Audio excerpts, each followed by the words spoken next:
আল্লাহর হাবিব রাহমাতুল লিল আলামিনের কাছে সাইয়্যিদুল মালায়েকা হযরত জিবরাইল আলাইহিস সালাতু ওয়াস সালাম আগমন করলেন। আগমন করে জিবরিল আমিন বলেন, ইয়া রাসূলুল্লাহ, ইয়া হাবিবাল্লাহ, ইন্না রাব্বি ওয়া রাব্বুকা ইয়াকুলু লাকা। ইয়া রাসূলুল্লাহ, আমি জিবরাইলের রব যিনি, আপনি হাবিবের রব যিনি, তিনি আপনাকে একটা পয়গাম, আপনার জন্য একটা পয়গাম দিয়ে আমাকে পাঠিয়েছেন। ইয়া রাসূলুল্লাহ, আপনি কি জানেন কাইফা রাফাতু যিকরাকা? আমার আল্লাহ রাব্বুল কারীম আপনি নবীকে প্রশ্ন করেছেন, আয় আমার মাহবুব, আপনি কি জানেন আপনার জিকিরকে, আপনার মর্যাদাকে আমি আল্লাহ কত বুলন্দ করেছি? আচ্ছা বলেন তো, নবী জানে কি জানে না? নবীর ইজ্জত কতটা আছে এটা জানায় দিয়েছেন কে?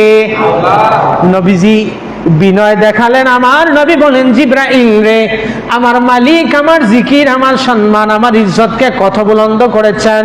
ক্বালা আল্লাহু আ'লাম, এটা সর্বাধিক ভালো জানেন আমার আল্লাহ। জিবরিল আমিন বলেন, ইয়া রাসূলুল্লাহ, ইয়া হাবিবাল্লাহ, মায়ার নবী গো, আপনার জিকিরকে আমার আল্লাহ রাব্বে করিম এত বুলন্দ, এত বুলন্দ, এত বুলন্দ করেছেন, এত রিফাত দান করেছেন, এত উচ্চ মর্যাদা আপনি নবীর জিকিরের সম্মানের এত উচ্চ মর্যাদা দান করেছেন। আমার আল্লাহ রাব্বে করিম ঘোষণা দিয়েছেন, ইদা যুকিরতু যুকিরতা মাইয়া। হাবিব আমার, আমি আল্লাহর ফয়সালা হলো যত যত জায়গার মধ্যে এই 7 আকাশ 7 জমিন জান্নাত জাহান্নাম, আমি আল্লাহর যত সৃষ্টি আছে, আমি আল্লাহর যত আলম আছে, আমি আল্লাহর যত মাখলুক আছে, যত যত জায়গার মধ্যে আমি আল্লাহর জিকির হবে, সাথে সাথে আমি আল্লাহ কম্পালসারি করে দিয়েছি, আইন বানিয়ে দিয়েছি, আমার হাবিবের আমি আল্লাহর জিকিরের সাথে সাথে একসাথে আমার হাবিবের জিকিরও চলতে থাকবে। যত জায়গায় আল্লাহর জিকির তত জায়গায়, সবাই বলেন, যত জায়গায় আল্লাহর জিকির তত জায়গায়, আবার বলেন, যত জায়গায় আল্লাহর জিকির তত জায়গায় ফয়সালা কার? সবাই বলেন, ফয়সালা কার? আল্লাহ। এই কারণে আমরা বলি নারায়ে তাকবীর, নারায়ে তাকবীর, নারায়ে রিসালাত। মহব্বতে বলেন নারায়ে রিসালাত। খারাপ লাগে? এই কারণে যেখানেই নারায়ে তাকবীর হবে সেখানে সাথে সাথে কি হবে? নারায়ে রিসালাত হবে। যেখানে আল্লাহু আকবারের ধ্বনি হবে সেখানে ইয়া রাসূলুল্লাহর ধ্বনি হবে। যদি পোস্টারে আপনি লিখেন নারায়ে তাকবীর, সাথে লিখবেন নারায়ে রিসালাত। এটা ফয়সালা কার?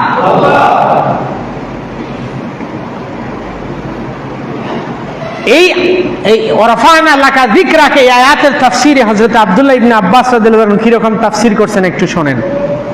হযরত আব্দুল্লাহ ইবনে আব্বাস রাদিয়াল্লাহু আনহু বলছেন যে আল্লাহ রাব্বে কারীমের ফয়সালা হচ্ছে লা যুকিরতু ইল্লা যুকিরতা মাইয়া। আল্লাহ তাআলা বলছেন, আমি আল্লাহর জিকির এমন ভাবে জিকির কোথাও করব না যে যেখানে আমার হাবিবের জিকির না হবে। কিভাবে? আব্দুল্লাহ ইবনে আব্বাস রাইসুল মুফাসসিরিন, প্রিন্সিপাল, পৃথিবীতে যত মুফাসসিরে কোরআন আছেন তাদের প্রিন্সিপাল যিনি, আব্দুল্লাহ ইবনে আব্বাস রাদিয়াল্লাহু তাআলা আনহু তাফসীর করছেন এভাবে যে আল্লাহ কিভাবে তার হাবিবের জিকির করছেন। দেখেন, ফিল আযানে, আযানে আল্লাহর জিকির আছে, সাথে কার জিকির আছে? রাসূলের জিকির আছে না? ওয়াল ইকামাতে ওয়াত তাশাহুদে, আযানে আছে, ইকামতে আছে, তাশাহুদে আছে, ইয়াউমুল জুমআতে আলাল মানাবির, খুতবায় যখন মিম্বরে দাঁড়ায়, যখন ইমাম সাহেব খুতবা দেয় ওখানে আল্লাহর জিকির আছে, নবীর জিকির আছে। ওয়া ইয়াউমুল ফিতরি ওয়া ইয়াউমুল আদহা ওয়া ইয়াউমুত তাশরিক ওয়া ইয়াউমু আরাফা ওয়া ইনদাল জিমারি ওয়া আলাস সাফা ওয়াল মারওয়াতা ফিল খুতবাতিন নিকাহে ওয়া ফিল মাশারিকি ওয়া বিল মাগারিবি। আওয়াজ করে একবার বলেন সুবহানাল্লাহ। আব্দুল্লাহ ইবনে আব্বাস বলছেন, আল্লাহ তাআলা যেখানেই তার জিকির করবেন, সেখানেই তার হাবিবের জিকির কম্পালসারি করেছেন। আজানে, ইকামতে, তাশাহুদে, জুমার মিম্বরে, ঈদুল ফিতরের দিনে, ঈদুল আজহার দিনে, আইয়ামে তাশরিকের দিনে, ইয়াউমে আরাফার দিনে, জমারাতে আকাবায়, সাফা এবং মারওয়ায়, আইয়ামে তাশরিকের দিনে, বিবাহের খুতবায়, ওয়াফিল মাশারিকে ওয়াবিল মাগারিবে, মাশরিক মাগরিব কুল কায়নাতে সব জায়গায় আল্লাহ তাআলা তার জিকিরের সাথে সাথে পাশে পাশে তার হাবিবের জিকিরকেও কম্পালসারি করেছেন। আব্দুল্লাহ ইবনে আব্বাস রাদিয়াল্লাহু তাআলা আনহুর ফতোয়া, এর উপরে আর কোনো ফতোয়া হতে পারে? কথা বলেন না। আব্দুল্লাহ ইবনে আব্বাসের চেয়ে নবীজি বলছেন আমার তিনজন আব্দুল্লাহ। কয়জন? তিনজন। এক আব্দুল্লাহ ইবনে আব্বাস, আব্দুল্লাহ ইবনে মাসউদ, আব্দুল্লাহ ইবনে উমর। তোমরা যদি কোরআনের তাফসীর শিখতে চাও, তোমরা যদি কোরআনের তাফসীর শিখতে চাও, তাহলে আমার আব্দুল্লাহ ইবনে আব্বাসের সাথে মোলাকাত করো।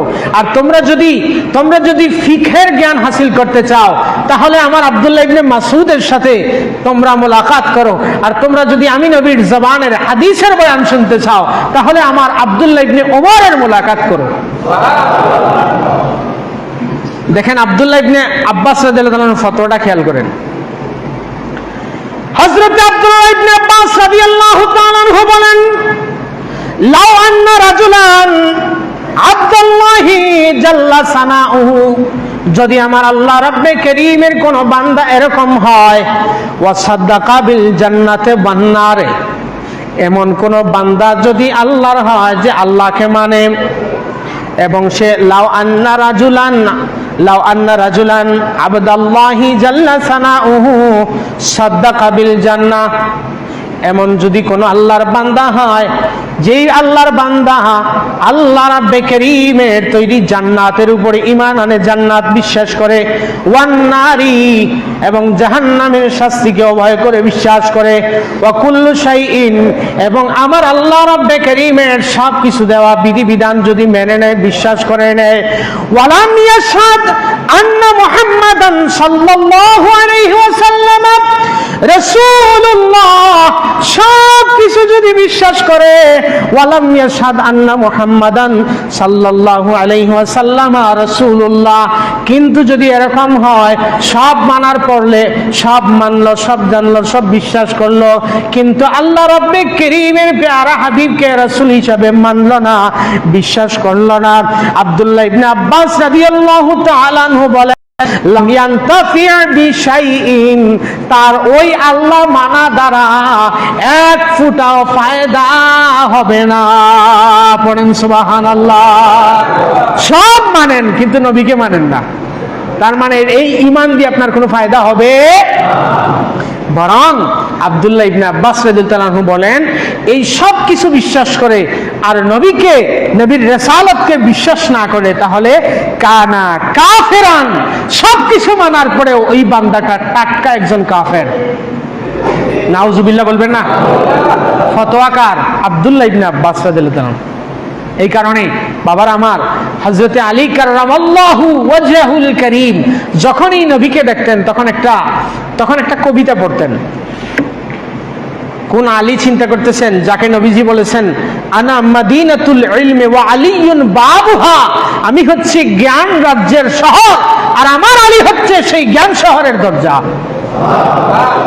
এই কারণে হযরত আলী বলতেন, কেউ যদি নবীর কাছে আসতে চায়, যদি নবীর কাছে একবার আসতে চায়, তাহলে আমি আলীর কাছে আসতে হবে দুইবার।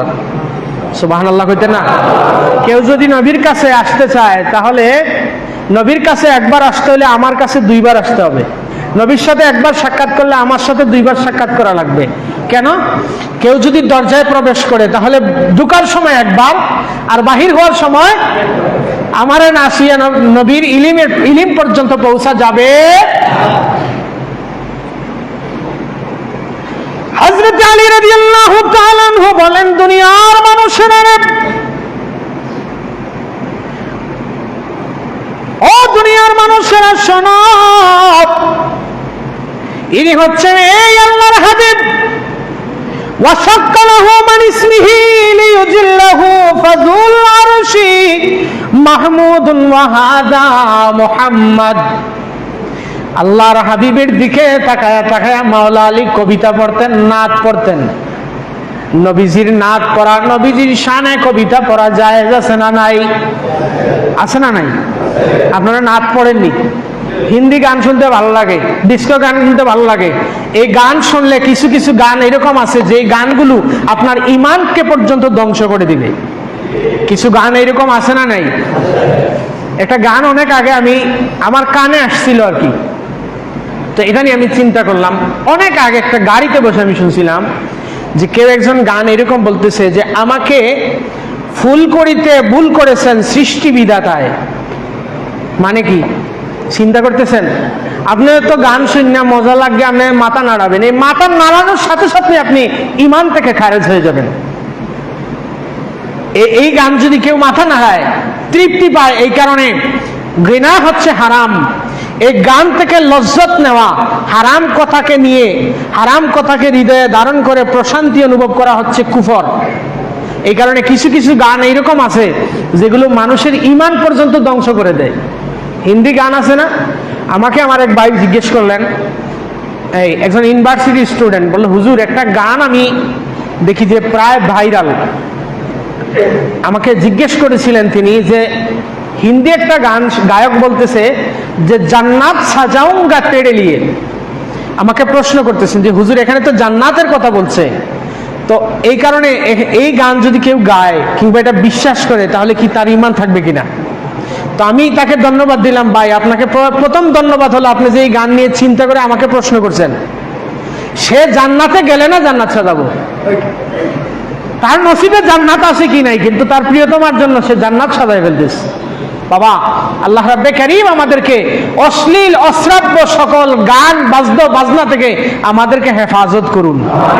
এই কারণে আপনাদের বাচ্চাদেরকে নাচ শিখাবেন, নবীর নাচ শিখাবেন, তাহলে নবীর মহব্বত অন্তরে ঢুকবে। আর আপনি একজন অভিভাবক হিসাবে আপনার সন্তানকে নবীর মহব্বত শিখানো এটা আপনার উপরে ফরজ। আপনার সন্তানকে নবীর মহব্বত শিখানো কি ফরজ। নবীজি বলেছেন আদিবু আওলাদাকুম, তোমাদের সন্তানদেরকে তোমরা তিনটা জিনিস শিক্ষা দাও। এক, তিলাওয়াতুল কোরআন, তোমরা কোরআনের তিলাওয়াত শিখাও এবং নবীর মহব্বত শিখাও, আর নবীর আহলে বায়তের মহব্বত শিখাও। এই তিনটা দায়িত্ব হচ্ছে অভিভাবকের। এই কারণে নাচ শিখাবেন। দেখি সবাই আমার সাথে পড়েন, আমি গায়ক না, নাচ বড় সুন্দর করে পড়তে পারি না, মহব্বতে বললে ভালো লাগে। নবী তুমি আমার হয়ে যাও, আমি তোমার, তুমি আমার, একবার কথা দাও। আমি তোমার, তুমি আমার, একবার কথা দাও। নবী তুমি আমার হয়ে যাও, নবী তুমি, আমি তোমার, তুমি আমার, একবার কথা দাও। নবী তুমি আমার হয়ে যাও। এই নাটগুলো বললে নবীর প্রতি মহব্বত জাগে না শত্রুতা? কথা বলেন না, মহব্বত না শত্রুতা? মহব্বত। এই কারণে মহব্বতের জন্য এগুলো শিখবেন। এগুলো শিখলে যায় যে একবার সুন্দর করে গজল গাইতে পারে, গজল না থামদের যদি মহব্বত ঢুকে তাহলে তার ভিতরে আর গান জায়গা পাবে। যে কথা বলছিলাম, হযরত আলী রাদিয়াল্লাহু আনহু নবীজির নাতে নাত লিখছেন কি, ওয়াসাক্কালাহু মান ইসমিহি লিয়ুজিল্লাহু ফাযুল আরশি মাহমুদুন ওয়া হাযা মুহাম্মদ। মাওলা আলী কাররামাল্লাহু ওয়াজহুল কারীম আল্লাহর হাবিবের চেহারা আনোয়ারের দিকে তাকায়া তাকায়া গুনগুন করে বলতেন, আল্লাহ রাব্বে কারীম তার হাবিবের কত সম্মান, কত ইজ্জত আজমত দান করেছেন। আল্লাহ রাব্বে কারীম তার হাবিবের ইজ্জত আর সম্মানের খাতিরে আমার আল্লাহর নিজের নাম থেকে আমার আল্লাহ তার হাবিবের নাম জাহির করেছে। তখন আলী রাদিয়াল্লাহু তাআলা আনহু নবীর দিকে তাকায়া তাকায়া বলতেন, ফাজুল আরশি মাহমুদ, যিনি আরশের অধিপতি, আরশে আজিমের অধিপতি আমার আল্লাহ রব্বে করিম হচ্ছেন মাহমুদ, আর হাজা মুহাম্মদ, সুবহানাল্লাহ, হাজা মুহাম্মদ, ওই আরশে আজিমের মালিক আমার আল্লাহ হলেন মাহমুদ। আর মাহমুদ শব্দ থেকে আমার আল্লাহ রব্বে করিম তার হাবিবের নাম মুহাম্মদ জাহির করেছেন। পড়েন সুবহানাল্লাহ। দেখেন আল্লাহ তাআলা আল্লাহর হাবিবকে কত পাশাপাশি রেখেছেন। আল্লাহ শব্দ বলতে অক্ষর কয়টা? কয়টা? আলিফ লাম লাম হা। আর নবীর নাম মুহাম্মদ যদি পড়েন মিম হা মিম দাল, সংখ্যায় সমান আছে না নাই? আল্লাহ শব্দের উপরে একটা তাসদীদ আছে, মুহাম্মদ শব্দের উপরেও একটা তাসদীদ। লা ইলাহা ইল্লাল্লাহতে 12টা অক্ষর আছে।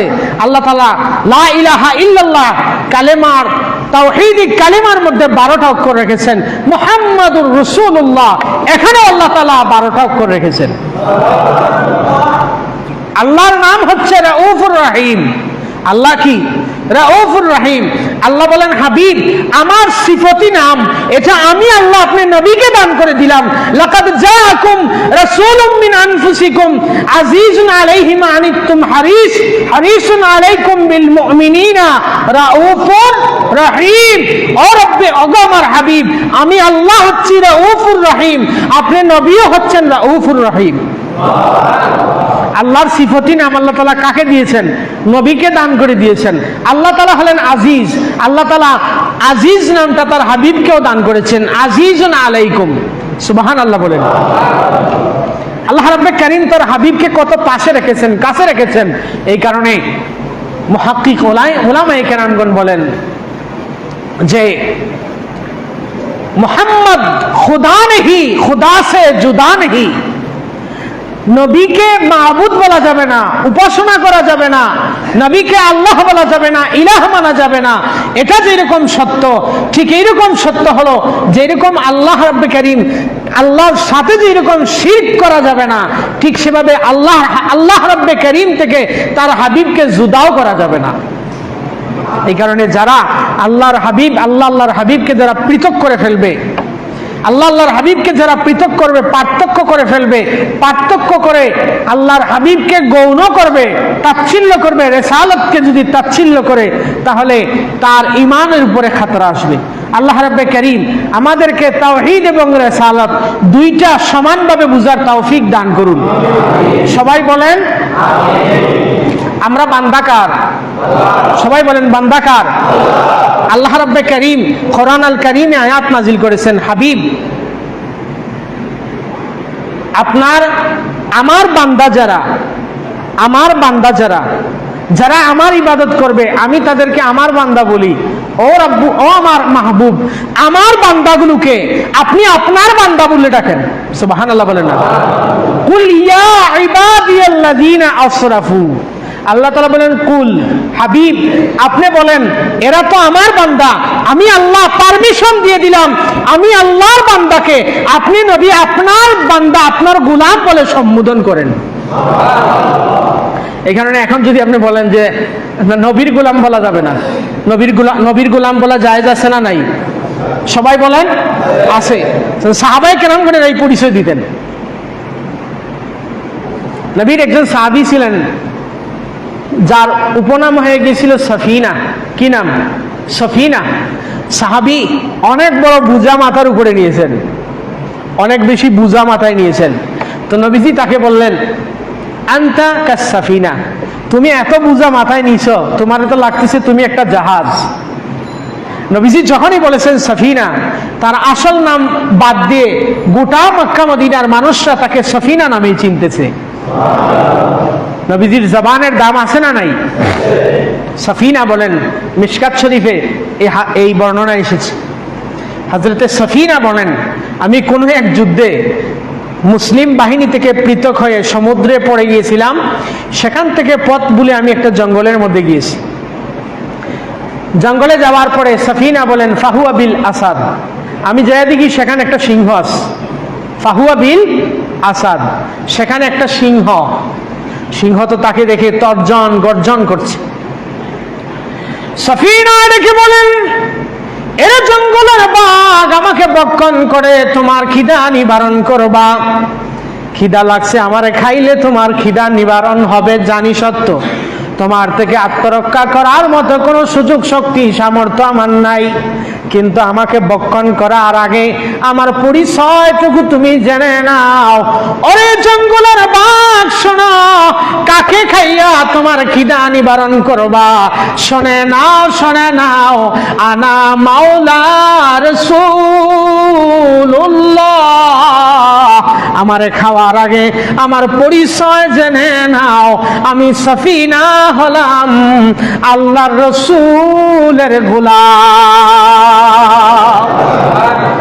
তাহলে সাহাবী নবীকে কি পরিচয় দিয়েছেন? আমি নবীজির গোলাম। কাজেই আমরা আমাদেরকে নবীজির গোলাম পরিচয় দিতে আপত্তি আছে? আমরা কি সাহাবীদের চাইতে বড় ঈমানদার নাকি? সফিনা বলেন, যখনই আমি পরিচয়টা দিলাম, এতক্ষণ বাঘ আমার দিকে তাকায়া তর্জন গর্জন করছে, হুঙ্কার দিয়েছে আমাকে খাওয়ার জন্য। যখন আমি বলেছি আমি হলাম রসুলের গোলাম, বাঘটা নায়েজ নাড়তে নাড়তে নাড়তে নাড়ে সামনের দিকে চলতেছে। আমি সিংহের পিছন দিকে যাইতেছি, আমি দেখতে পাচ্ছি আমি সফিনার পরিচয় নবীর গোলাম জানার পরে এই বনের সিংহটা আমি সফিনাকে জঙ্গলের ভিতর থেকে পথ দেখায়া দেখায়া নিরাপদ এলাকার মধ্যে পৌঁছায়া দেয়। তাহলে বাবারা আমার, আমি যে কথাগুলো বলতে চাইলাম, যে তাওহীদের সাথে সাথে রিসালাতের উপর কি করতে হবে? ঈমান আনতে হবে। রিসালাত না মানলে তাওহীদ মানা হবে। প্রিয় হাজিরিন, 1 মিনিট